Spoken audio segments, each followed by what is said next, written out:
In this video, I'll show you how to transfer files, photos, videos, and documents from your SSD to your Tecno Camon 50 Pro and vice versa. And to do that, you'll first need to connect your SSD to your Tecno Camon 50. And most modern SSDs come with the USB-C end. And all you have to do is simply plug it in to the USB-C charging port just like that and wait for it to be detected. Now, once it's detected, you need to swipe down from the top here to confirm that you see this notification, and you can tap on that notification like that and select to open it with whatever file manager you have installed, or you can simply go into the app drawer and tap on file manager and then select OTG. Now here you will find some files that you can transfer to and from, so find the particular folder that houses those files and tap on it. And from here, you can select the file that you want to transfer. And then you can either select copy or move, either option. So I'll go with copy. And then now I'll need to select the storage location. So I'll tap on internal storage.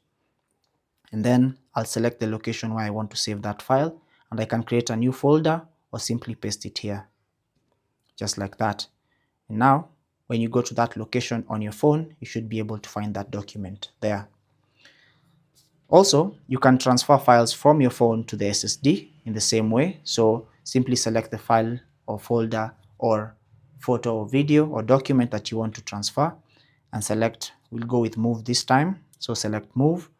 And then this time we're going to select the OTG option, which is our SSD. And then now we're going to find a location to save the file. And you can either create a new folder again or simply move it here. So select on move.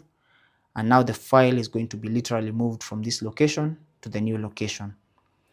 And that's basically how to transfer files, folders, photos, and documents to and from your Tecno Camon 50 Pro or 50 Ultra to your SSD.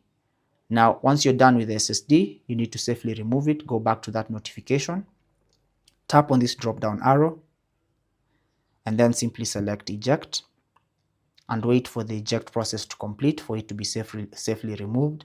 You're going to see a notification right here. So once it's safe to remove, like that, you can simply plug it out, and that's it. Thanks for watching. Take care and God bless.